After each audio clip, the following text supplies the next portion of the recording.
This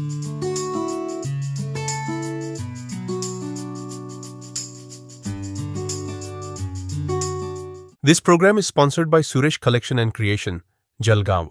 नमस्कार. आई एक शब्द, पण त्यामध्ये ना संपूर्ण जग सामावलेलं असतं. जे तिच्या मायेचा स्पर्श असेल किंवा तिच्या त्यागाची कथा असेल किंवा तिच्या अश्रूमागचं न बोललेलं प्रेम, हे सगळं जे आहे ते आजच्या दिवशी आपण उलगडणार आहोत. आज आपल्यासोबत आहेत जळगावचे प्रसिद्ध डॉक्टर गौरव महाजन. मी त्यांचं स्वागत करते. गौरवजी नमस्कार. आणि त्यांची यशस्वी वाटचाल आणि त्यांच्यासोबत असलेली आई याबाबतचं आपण जाणून घेणार आहोत. तर लहानपणापासूनच काही आठवणी असतील तर त्या थोडक्यात सांगा. लहानपणाच्या आठवणी आता असं पाहिलं तर भरपूर आहेत. आता आई म्हटली म्हणजे कसं होतं की मम्मीचं लग्न झालंय, कमी वयातच होऊन गेलेलं आहे लग्न. लग्न चालू असताना म्हणजे मम्मीचं शिक्षण पण चालू होतं. शिक्षण चालू असताना भरपूर आठवणी होत्या. शिक्षण चालू असताना आम्ही सगळं म्हणजे बऱ्याचदा झाल्यानंतर मामाच्या गावाला जाणं, मग मम्मीच्या परीक्षा असतात तेव्हा परत मामाच्या गावाला जायचं. भरपूर काय काय होतं. आता मम्मीचं शिक्षण माझं तसं पाहिलं तर पोस्ट ग्रॅज्युएशन म्हणजे M.Com झालेलं आहे. आणि मम्मी जामनेरची होती, पप्पा जळगावला होते. आणि आम्ही लहान होतो तेव्हा म्हणजे एकच घर होतं, म्हणजे एकच रूम आणि किचन. तेवढ्यातच आम्ही म्हणजे बालपण वाटायचं आणि छान वाटायचं. आणि जॉईंट फॅमिली होती, असायचे सगळे असायचे. हॉलच आमचं बेडरूम होतं, हॉलच आमची खेळण्याची जागा होती. नवी पेठ मध्ये आमचं घर होतं. त्याच्यातच मजा असायची. पण मग त्याच्यामध्ये कसं असायचं की जॉईंट फॅमिलीमध्ये काम पण बऱ्यापैकी पुरायचं. आणि पप्पा वर्किंग होते, पप्पा डॉक्टर आहे. आणि मग बऱ्यापैकी काम असायचं आणि त्याच्यामधून पण मम्मी बऱ्यापैकी आम्हाला काढून टाइम द्यायचे. अभ्यास मम्मी घेणार. मम्मीचं एज्युकेशन पण मम्मीने सगळं नंतर त्यांनीच केलेलं आहे, म्हणजे स्वतःनेच केलेलं. त्याच्यानंतर शाळेमधून आलं, सोडणं, आणणं, नंतर अभ्यास घेणं. मम्मीचा अभ्यास सोडून बाकीचं रिकामा टाइम म्हणजे घरचे कामं करून, आमचे कामं करून अभ्यास घेणं, सगळं तिचं काम कंटिन्यू ती करत राहायची. आणि तिच्या कंटिन्यू म्हणजे याच्यामुळे म्हणजे त्यांनी जेवढे कष्ट घेतले तिचं चीज झालं असं ती म्हणते नेहमी मला. मी एवढी शिकली, मी काही जॉब केला नाही, पण जॉब केला नाही, हे केलं नाही. पप्पांचा पण सपोर्ट होता की नाही, शिकली तर जॉब करणंच पाहिजे असं काही नाही. पण मग तू शिकली, जॉब केला नाही म्हणून तुझा मुलगा एवढा शिकून मोठा झाला, हे तिचे आताचे शब्द असतात. मोठा झाला म्हणजे कसं की तिने टाइम दिला, तिने अभ्यास घेतला, अभ्यास करवून घेतला. आणि अभ्यास कसं करायचं ते पण तिनेच एज्युकेट करून आम्हाला प्रॉपर वे दिला. मी झालं, माझी बहीण झाली, त्यांनीच घडवलेलं आहे. दोघं डॉक्टर झाले, मी पेडियाट्रिशियन झालो, माझी बहीण ऑप्थॅम झाली.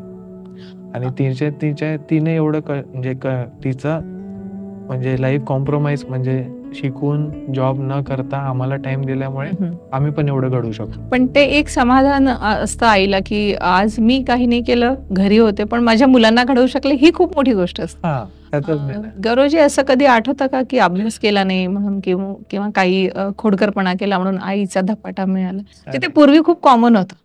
मी आता तुम्हाला एक सांगतो की जस्ट एक मागच्या महिन्यामध्येच आम्ही एका ठिकाणी बसलो होतो. मेडिकल कॅम्प होता. मग तिकडे माझे काही सिनियर होते, काही नाशिकचे पण डॉक्टर होते, काही मुंबईचे पण डॉक्टर होते. आता तिकडे तेच आमचं डिस्कशन चालू होतं. यार, आम्ही 10वी-12वी पर्यंत मार खाल्लाय. आम्ही 10वी-12वी पर्यंत आई वडिलांचा तर खाल्लाय, स्कूलला पण खाल्लाय. आणि सांगायची सोय नसायची घरी. म्हणजे मम्मी जर स्कूलमध्ये आली आणि टीचर जर सांगत असतील की याने असं असं केलं, तसं तसं, 2 माझ्याकडून एक्स्ट्रा द्या, हे सांगायचे. बिलकुल. आताचे कसं आहे, तुम्ही आताच म्हणजे टॉपिक ऑफ डिस्कशन तेच होता की आताचे आई वडील असे की माझ्या मुलाला हात कसा लावला, बरोबर, ते पण त्याचा फायदा आहे. त्याच्यामुळेच आम्ही एवढं घडलो असं म्हटलं तरी चालेल. बहीण भावंडांच्या काही खोडकरपणा चालायचं तेव्हा आई कोणाची बाजू घ्यायची आणि बदमाशा कोण करायचा? नाही, बदमाशी तर कसं, बदमाशी तर दोघे कोणी एक इक्वल तर काही नसते. कोणाची चूक कधी असते, कोणाची चूक कधी असते. पण मम्मी समोर आल्यानंतर कोणी खरं बोलत नाही. असं म्हणजे भरपूरदा झालंय. आता माझी बहीण आणि माझे भांडणं तर खूप व्हायचे म्हणजे काय, आता पण होतात, मोठे झाल्यावर पण होतात, नो डाऊट. लहानपणी खूप व्हायचे. पण असं काही नसतं की मी हिची साईड घेतली, मी तुझी साईड घेतली. दोघांना इक्वलिटी असायचं. आता मला असं आठवतं की जळगाव मध्ये कसं होतं ना की पहिले असं खेळण्या स्वरूपामध्ये असं काही भरपूर काही गोष्टी नसायच्या. तर जळगावला काय असायचं, मला असं आठवतं की नवरात्रीमध्ये आपलं RC बापनाचं शोरूम आहे तिथे बऱ्याचदा तिथे हे लागायचं, म्हणजे प्रदर्शन लागायचं. तर नवरात्रीमध्ये मग खेळणे म्हटले म्हणजे आम्हाला ते नकली तलवार, तर बंदूक किंवा गदा, धनुष्यबाण असं भरपूर काय काय भेटायचं. पण एखादं ते दरवर्षी म्हणजे तेव्हा ते आम्हाला नवरात्रीमध्ये घेऊन जायचे. या आठवणी म्हणजे मला चांगलं मोठं होईपर्यंत बऱ्यापैकी आता पण आठवतात की असं कधी केलं नाही की नाही यावर्षी गेलं नाही, त्या वर्षी दरवर्षी न चुकता मला पण द्यायचे, पाणीला पण घेऊन द्यायचे. आणि पप्पांनी नाही सांगितलं तर पप्पा गेल्यानंतर मग आम्ही जायचो, असं कधीतरी प्लॅन पण असं झालेलं आहे, ते पण आठवतं. ओके. असं कधी झालंय का की काहीतरी चुकलंय आणि पप्पांना ती गोष्ट बिलकुल आवडत नाही आणि त्या बाबतीत आईने बाजू घेतली आणि सांभाळून घेतलं? नाही, आता कसं असतं की भरपूर गोष्टी अशा असतात की काही गोष्टी मम्मीला पटतात, काही गोष्टी पप्पांना पटतात. पण कसं राहतं की काही गोष्टींना आडवा येणं म्हणजे कसं असतं की आपल्यापेक्षा त्यांचे दिवस जास्त पाहिलेले असतात. सगळ्या त्या गोष्टी म्हणजे आपल्या फायद्यासाठीच राहतात. बरोबर. आता त्यांनी कोणती गोष्ट सांगितली, आपण ते करत नाहीये, अशा गोष्टी काही माझ्याकडून पण काही घडलेल्या नाही की त्यांनी ते सांगितलं की हे नाही होणार तर मग ते हे नाही होणार. पण त्याच्या मागचा फायदा आपल्याला 1 वर्षाने म्हणा, 2 वर्षाने म्हणा, 3 वर्षानंतर आपल्याला ते कळतं की त्यांनी ते नाही सांगितलं होतं, याचा मागचा हेतू हा होता की म्हणजे त्यांनी पण असं कधी केलेलं नाही मुद्दामून की असं हे होईल की तुला म्हणजे सांगतोय तरी तू ते केलं, मग त्याच्यामुळे ते झालं नाही, तुला तेव्हा सांगितलं होतं, असं पस्तावा झाला असं तर काही. त्याने त्या गोष्टी नाही सांगितल्या, त्याचे फायदे आपल्याला म्हणजे मला तरी बऱ्यापैकी नंतर कळले. उशिरा कळले, कधी लवकर कळले, पण कळले. प्रत्येकाचंच असतं की लहान असताना असं वाटतं की नाही आपल्याला हे खूप कळतं, खरं तर आपल्याला काही कळत नसतं. आई बाबा सांगतात ते योग्य असतं, पण तेव्हा ते मोठे झाल्याचा लहान मुलांमध्ये असतो की नाही आता मी मोठा झालो, आता मला हे खूप कळायला लागलंय. पण ते नंतर कळतं अरे नाही आपण जे म्हणत होतो ते बरोबर नव्हतं, चुकीचं होतं. शादी की शान, त्योहार की पहचान, एक ही नाम, Suresh collection end creation. Khandesh का सबसे बड़ा फैशन हब, जहां वैरायटी में है दम, क्वालिटी में है गजब और डिजाइन में है जलवा। 75 साल का भरोसा, जलगांव का गर्व। शादी का जोड़ा हो या पारंपरिक पोशाक, सुरेश कलेक्शन एंड क्रिएशन में हर लम्हा होगा यादगार। सुरेश कलेक्शन एंड क्रिएशन, 80 फुटी रिंग रोड, राधा कृष्ण नगर चौक, छत्रपति शिवाजी नगर, जलगांव। मामांच्या गावाला सगळेच जायचे पूर्वी, म्हणजे महिना उन्हाळ्याची सुट्टी असेल, दिवाळीच्या सुट्ट्या असल्या की ते अगदी ठरलेलं असायचं की 2 महिने दिवाळीच्या सुट्टीत 10-15 दिवस. तर तिथली एखादी आठवण, सगळे भावंड, मामाची मुलं किंवा मावशींची मुलं वगैरे येत असाल तर ते कसं? नाही, आता कसं होतं की म्हणजे माझी मम्मी वगैरे मोठे होते, मामाचं तेव्हा काही लग्न झालेलं नव्हतं आणि मामा तिथे असायचा, मामा पण शिकत होता. पण मला मामाच्या घरी जायला म्हणजे कसं तर सुट्ट्यांमध्ये तर आम्ही जायचो कारण की मावशीचे मुलं वगैरे सगळे तिथे अटेंड व्हायचे जामनेरला. आणि विशेष म्हणजे कसं होतं की सगळे एकत्र आल्यानंतर म्हणजे मम्मी वगैरे तर असायचीच, पण मम्मीच्या एक्झाममुळे तर मला जास्त वेळेला जायला भेटलंय. म्हणजे उन्हाळ्याची सुट्टी, दिवाळीची सुट्टी त्याचं सोडून द्या तुम्ही, मम्मीची एक्झाम पण त्याच्यामध्ये वर्षातून 2-3 द्यायचे, तर तेव्हा 10-15 दिवस तर जायचोच जायचो. कारण की इकडे काही नव्हतं आणि मम्मीची अटॅचमेंट शेवटी वेगळं राहतं. पप्पा जॉबला जायचे, जॉब नाही पप्पा क्लिनिकला जायचे, त्याच्यामुळे मग भरपूर मजा केली आहे. आणि तिथे गेल्यानंतर मम्मीने नाही सांगितलं तर मग आजोबांकडून करून घ्यायचं. अच्छा, माझी कुठली गोष्ट आठवतं की ती आजोबांकडनं करून घेतली? नाही, कसं होतं, आजोबा माझे ऍक्च्युली प्रोफेसर होते इंग्लिश स्कूलला, त्यांचं कॉलेजलाच. आणि त्यांचं कसं होतं की ते जरी दिवसभर म्हणजे कॉलेजला असायचे, नंतर ते प्रिन्सिपल होते, पण त्यांच्या हॉस्पिटलचा माणूस मला अजून पण आठवतो, गोपाळ म्हणून. आमचं कंटिन्यू आहे, म्हणजे आजोबांना नाही जमलं तर मग ते आम्हाला कंटिन्यू म्हणजे हे करून गोपाळ. आणि कसं होतं की रोज संध्याकाळी जामनेरमध्ये एक स्पॉट होता की मम्मी वगैरे कोणी आले नाही तरी आजोबा आम्हाला सगळ्यांना आईस्क्रीम खायला घेऊन जाणार, नाही गेलं तर कधी रस प्यायला घेऊन जाणार. मम्मीचं प्रेम तर होतच, आजोबांचं प्रेम वेगळं होतं, पण मम्मीने जे नाही सांगितलं ते आजोबांकडून करून घेणं नातवांचा हक्क असतो. पण कसं होतं, मम्मीच्या याच्यामुळे आम्हाला जामनेरला जास्त जायला भेटलं. दिवाळीची सुट्टी, उन्हाळ्याची सुट्टी तर सगळेच जातात, नो डाऊट. मम्मीच्या एक्झाम्स आईने म्हणजे लग्न झाल्यानंतर तुम्हाला सांभाळणं, परत पप्पांचं क्लिनिक, ते सगळं सांभाळून परीक्षा देऊन इथपर्यंत सगळं केलं, म्हणजे ते मॅनेजमेंट स्त्रीला खूप चांगलं जमतं. त्या पद्धतीने आईने ते सगळं करून घेतलं. एक्झॅक्टली. 10वी नंतर डॉक्टर व्हायचं किंवा तिथे लागणारा सपोर्ट असेल तो मम्मीकडनं कसा मिळाला? नाही, ऍक्च्युली कसं होतं की 10वीच्या याच्यामध्ये आम्ही तर अभ्यास करायचो, पण अभ्यास घ्यायचे मम्मी घ्यायची आणि परीक्षा सोडवून घेणं किंवा क्लासेसचं फॉलोअप घेणं हे सगळं मम्मी करायची. ओके. त्याच्यामध्ये कसं असतं की बऱ्याचदा काय होतं की पालक लोक म्हणजे ट्युशन लावून देतात, पण मग ट्युशन मध्ये काय चालू आहे काय नाही सगळं फॉलोअप घेण्याचं काम मम्मीचं होतं. आणि त्यांनी ते फॉलोअप घेतल्यामुळे कसं होऊन जातं की काय चालू आहे स्कूलमध्ये, काय चालू आहे ट्युशन मध्ये, काय चालू आहे. आता म्हणजे सगळं शिकवून झालंय तर मग मुलाकडून आपल्याला पेपर सोडवून घेणं. पेपर सोडवून घेतल्यानंतर खूप म्हणजे टीचर पण बऱ्याचदा सांगायचे की नाही याच्यामध्ये थोडंसं कमी वाटतंय, मग त्या विषयामध्ये जास्त खोलात जाणं शिकवणं हे मम्मीने केलेलं आहे. ओके. आता 10वीच्या परीक्षेमध्ये बऱ्याचदा काय व्हायचं की स्कूल लवकर चालू होऊन जातात 10वीच्या याच्या वेळेस, आणि जवळजवळ एज्युकेशन जे असतं ते सगळं दिवाळी म्हणजे ऑक्टोबर नोव्हेंबर मध्ये ते कम्प्लीट होऊन जातात. त्याच्यानंतर मला असं आठवतं की जेवढे बोर्डाचे पेपरांचं एक हे भेटायचं बंच भेटायचा, तेवढे सगळे पेपर आज ते सोडवायचे. तर मी ते 3 तास लिहायचो तर 3 तास ते समोर बसलेले असायचे. ओके. असं नाही आहे की म्हणजे 3 तास दिले तुझा आम्ही हे करून येते, 3 तास दिले तुझा आम्ही ते करून येते, हे कधीच नाही झालं. ओके.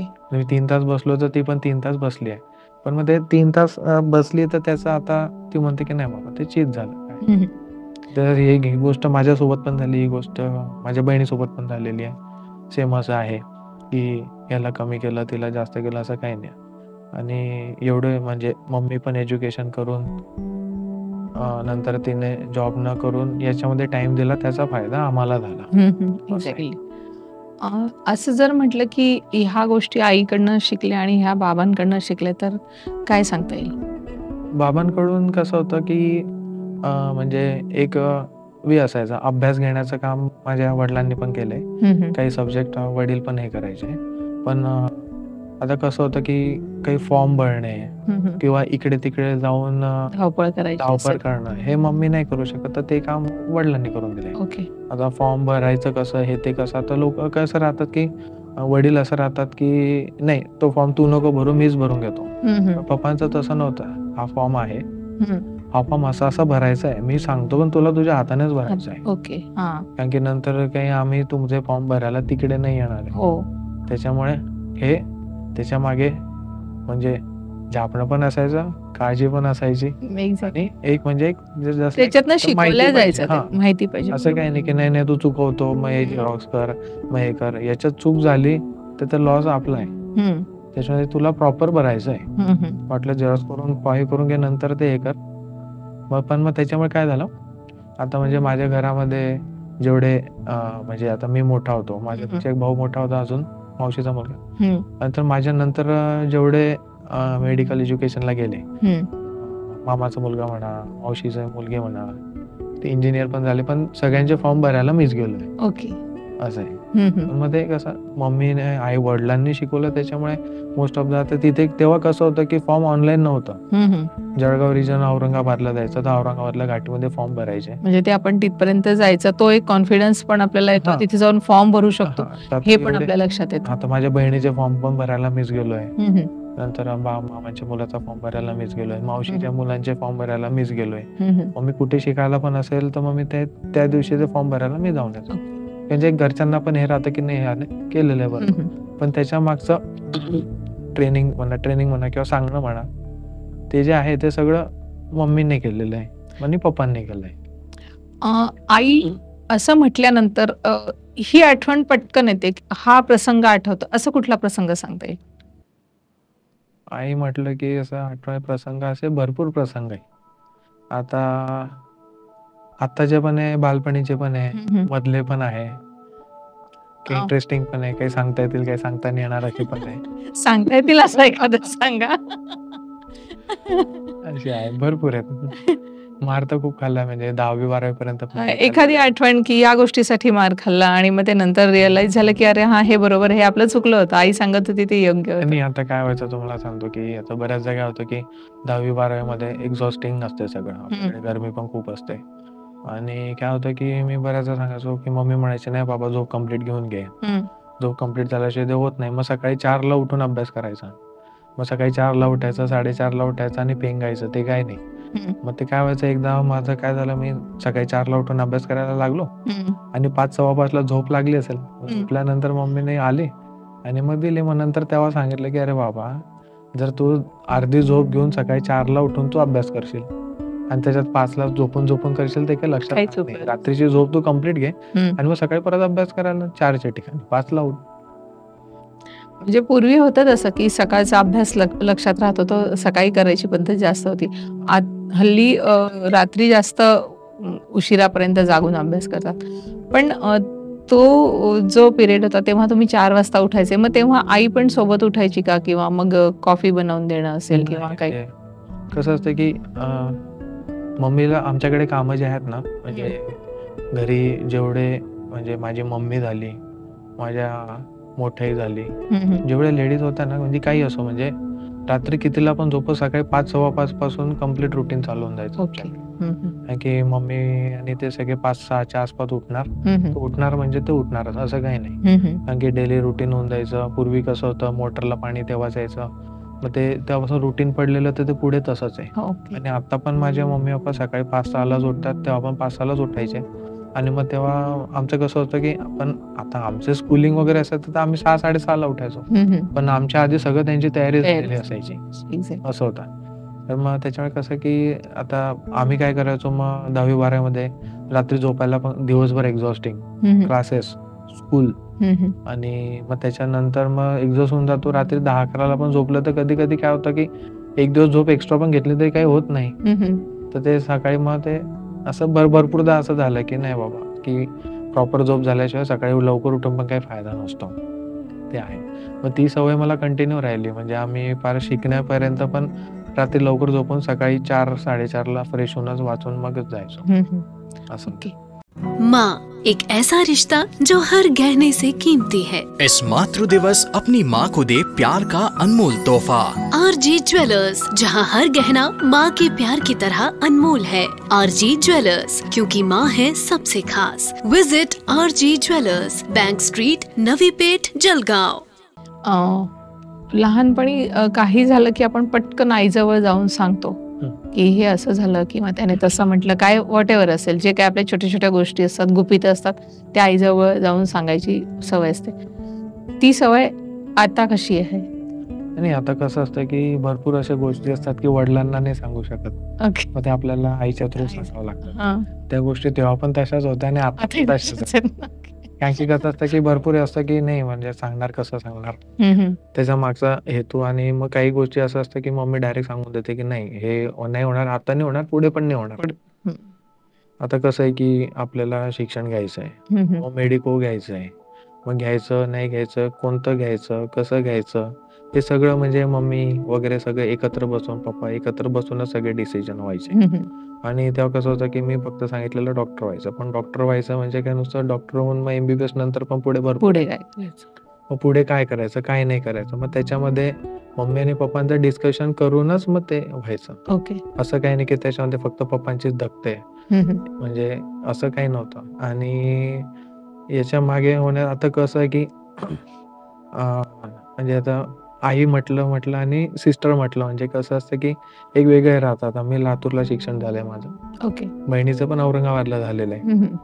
तर मला 2006ला मम्मी पप्पांनी सोडून दिलं आणि नंतर डायरेक्ट घ्यायला आले.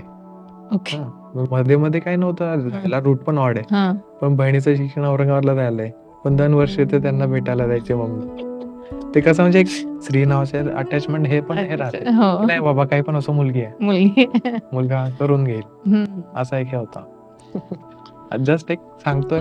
नाही असं एक. आणि मोठा मुलगा आहे तर कसं आहे, लहान बहीण असले की तिला सांभाळून घ्यायची वगैरे ती सगळी सवय असते आणि मुलं ऍडजस्ट करून घेतात. आणि पूर्वी तर असं काही फोन पण खूप नव्हते की सारखं फोन करतील किंवा मोबाईल असेल, पत्र नाहीतर मग टेलिफोनवरनं ते फोन बुक करून. आठवतं ना, आता तरी फोन कॉल्स हे झाले, तेव्हा फोन कॉल्स पण खूप महाग होते. मी गेलो 2006ला पण म्हणजे 3-4 रुपये पर मिनिट लागायचे. तसं काही खूप काय असं कॉन्टॅक्ट असायचा, पण दिवसातून 1-2 मिनिटं तरी बोलणं डेली असायचं, असं आहे. मग त्याच्यामध्ये मम्मी फोन करणार, नाही तू नको करू, आम्हीच करू, त्याच्यामध्ये तेवढं मम्मीचं पैसे. हे राहतं, तेवढं हे होऊन जातात ते, की नाही बाबा म्हणजे खर्च लागतो हे मग नंतर आम्ही जसं हे पुढे पुढे जात गेलो तसं ते म्हणजे बऱ्यापैकी कमी झालं, तर मग आम्ही पण करायचो, मम्मी आणि ते पण करायचे, भरपूर हे होतं. तिथे शिकायला गेल्यानंतर आई आणि बाबांनी काही सूचना दिलेल्या असतील, तर आईच्या पर्टिक्युलर जसं एक लक्षात येतं की आईची एक असतं जेवण बरोबर करशील, बाकी अभ्यास तर होतो ते तिला माहिती आहे, पण तिला शिकवायला पाठवताना डॉक्टर मुलगा व्हावा हे जरी अपेक्षित असतं तरी त्या सूचनेमध्ये ही सूचना कितव्या नंबरला होती असं काही म्हणते? नाही, आता कसं आहे ना, तुम्ही टाइम कोणत्याला फोन करताय त्याच्यावरती डिपेंड असतंय. आता सपोज जर सकाळी आता कसं असतं की कॉलेज 9ला चालून जायचं, लवकर हे झालं असेल तर मग म्हणजे सकाळी पण केलं तरी ते रात्रीचं विचारायचं की रात्री जेवण झालं होतं की नाही, प्रॉपर झालं की नाही, किंवा भेटलं की नाही, ते प्रॉपर आहे की नाही. म्हणजे आता शिक्षण चालू आहे, आता एक पर्टिक्युलर स्कूलिंग झाली आहे, कॉलेज झालं, कॉलेज नंतर आता डिग्री चालू आहे, तर तेवढी त्यांना कॉन्फिडन्स राहतो की आपण काय केलेलं आहे मुलावरती, त्याच्यामुळे त्याचं हे नसतं. पण मेन काय असतं म्हणजे दिवस आजचा असतो पण कालचं विचारलं जायचं, 2 दिवस आधीचं विचारलं जायचं, मग काय मग ते भेटत नसेल तर मग दुसरीकडे काय असेल तसं बघून घे.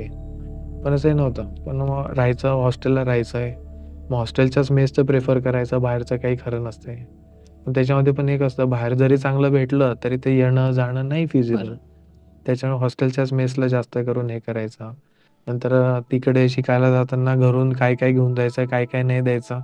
यायच्या सुट्ट्याच आम्हाला फक्त 5-7 दिवस असायच्या, पण ते 5-7 दिवसामध्ये 2-3 दिवस तर हे, आणि मग काय न्यायचंय 2-3 दिवस बाकी असतानाच आधी अरे काय न्यायचंय, काय न्यायचंय, आणि त्याच्यातही लक्षात की नेमकं आवडतं काय, मग ते आवडीचे पदार्थ बनवून देणं. बरं, मग हा एकटा नाही राहत, मित्र पण असतात म्हणून ते जास्त देणं.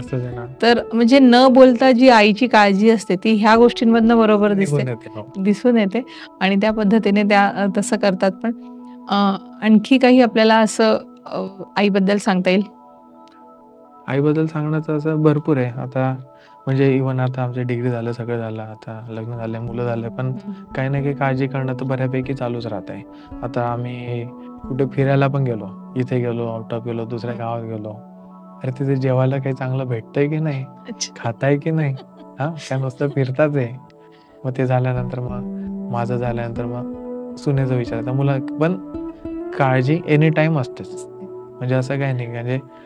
म्हणजे आता म्हणजे लग्न होऊन सून येऊन पण प्रश्न तेच नाही. तुम्ही तसे मोठे झाला असाल पण तिच्यासाठी अजूनही मुलगाच आहे, त्यामुळे की ती ज्या पद्धतीने लहानपणापासून काळजी करायची आणि आपल्या काही सवयी जरी बदललेल्या असल्या, नाही हे त्याला सूट होत नाही, किंवा नाही हे त्याला आवडत नाही, हे तो खातो, तर ह्या छोट्या छोट्या गोष्टींमधनं आईची जी काळजी असते ती आपल्याला दिसून येते. बरेचदा असत असेल की ती बोलणार नाही पण काळजी तर वाटते. तुम्ही जेव्हा बाहेर जाता किंवा काही असेल तर आता ठीक आहे की मोबाईल आहे तर वारंवार फोन करून, लगेच वाटलं तर फोन करून विचारलं जातं, अरे खायला मिळालं की नाही जेवण. तुम्हाला जेवढे प्रश्न ती विचारत असेल, आता मला असं वाटतं की 1-2 प्रश्न तुमच्या बाबतीत कमी होऊन नातवांच्या बाबतीत जास्त विचारले जात असतील. त्याच्याकडे लक्ष देशील, किंवा ते जेवले का, त्यांनी खाल्लं का, त्याला हे आवडत नाही बरं, तर अशी थोडीशी काळजी तिकडे पण गेली असेल ना आता आईची? हो, बऱ्यापैकी. आता कसं असतं की आता आम्ही बाहेर जातो, मग बाहेर जाताना जाण्याच्या आधी इन्स्ट्रक्शन असतात, चालले आहे पण ते तिकीट्स वगैरे आम्हाला टाकून द्या, म्हणजे कशाने चालले, काय चालले आम्हाला माहिती पाहिजे. आणि तिथे गेल्यानंतर तर आम्हाला तर विचारतातच, पण आमच्यापेक्षा जास्त व्हिडिओ कॉलिंग जी असते ती नातवांची असते. असं आहे, तिला फोन दे, तिला काय काय नाही ते घेऊन द्या, काय काय नाही ते हे करून घ्या, चालू राहतं कंटिन्यू. गौरवजी, आता मातृदिनानिमित्त या माध्यमातून आईबद्दल काय सांगाल? आईबद्दल काय सांगणार, आता कसं सांगायला भरपूर आहे. आणि आता मातृदिनामध्ये म्हणजे मी तर प्रत्येकाला तेच मेसेज देतो की भरपूर गोष्टी अशा असतात की म्हणजे मुलाला घडवण्याच्या मागे तिचं सगळं बलिदान असतंय. आता भरपूर लोक काय करतात की नाही, सांगून पण ऐकत नाही, सांगून पण ऐकणं नाही, तर त्याच्या मागचं मम्मी किंवा आई वडील आपल्याला जे काही मेसेज म्हणजे अवॉइड करतायत त्याच्या मागचं तुम्हाला म्हणजे परिस्थिती काय आहे, चांगुलपणा काय, वाईटपणा काय आहे, ते तुम्हाला हाताने पण थोडंसं लेट कळेल, पण ते थेट राहतं असं आहे. कारण की भरपूर गोष्टींना, सगळ्याच गोष्टींना आई वडील हो म्हणतात, हे पण मुलांकरता चांगलं नसतं. आम्हाला भरपूर गोष्टींकरता नाही सांगितलंय, पण ते नाही का सांगितलं हे आम्हाला नंतर कळलेलं आहे. त्याचा मागचा फायदा सगळ्यांनाच आहे. कधी कधी असं होत असेल की त्यांना ते असं सांगता येणार नाही की हे नाही करायचंय, पण त्याच्या मागची जी काळजी किंवा कळकळ असते ती जर मुलांना व्यवस्थित, म्हणजे स्वभाव तर आपल्याला माहिती होऊन जातात, तर ते जर कळलं तर मला असं वाटतं की आई मुलगा असेल किंवा आई मुलगी असेल यांची अटॅचमेंट एक खूप चांगल्या पद्धतीने राहील. तुम्ही मातृदिनानिमित्त आपल्या आईबद्दल जे विचार म्हणले त्याबद्दल तुमचे आभार व्यक्त करते. धन्यवाद.